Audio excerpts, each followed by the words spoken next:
খাজা গরিবে নওয়াজ মঈনুদ্দিন চিশতি রহমাতুল্লাহ আলাইহে, তিনি সুলতানুল হিন্দ আতায়ে রসুল, দয়াল নবীজি নিজে যাকে ইলমে লাদুন্নি দান করছে, এমন একজন মহান আল্লাহর ওলি হলো খাজা মঈনুদ্দিন চিশতি রহমাতুল্লাহ আলাই।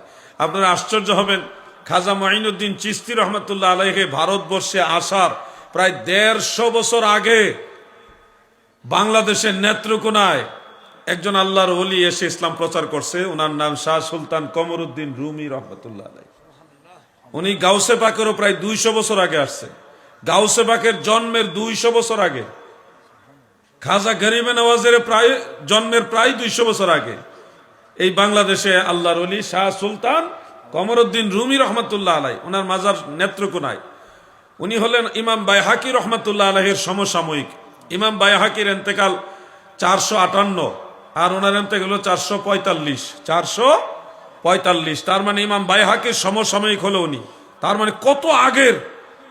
এরপরে আমি নারায়ণগঞ্জে কয়দিন আগে তালাশ করতে করতে বন্দর থানায় গেলাম, গিয়ে দেখি ওখানে কদম রসুল নামক একটা মাজার আছে, একটা পাথরের মধ্যে নবীজির কদম মোবারকের ছাপ। এটা দেখার জন্য আমি রওনা দিলাম।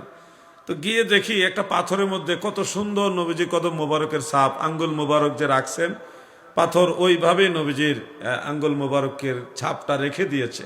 নবী রাসূল যারা, তারা যখন কোনো পাথরের মধ্যে দাঁড়াইতেন, ওই পাথরটা তোলার মতো নরম হয়ে যেত, এমনকি লোহার মধ্যে দাঁড়াইলো সেটা তোলার মতো নরম হয়ে যেত।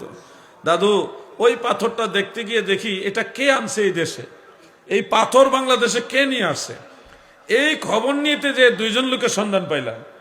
ওই পাশেই ২জনের মাজার আছে, একজনের মাজার ওনার উফাৎসন লেখা আছে, খ্রিস্টাব্দ লেখা ১১০০ কত খ্রিস্টাব্দ জন, তো ১১০০ খ্রিস্টাব্দ আমি মিলাইলাম, হিজরি সন কত পড়ে।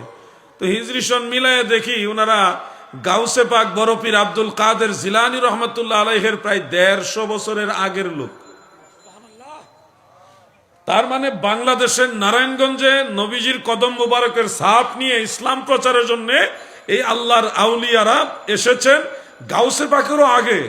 আমি বাংলাদেশের কথা ইতিহাস বলতেছি, ভারতবর্ষের ইতিহাস তো আরো ব্যাপক।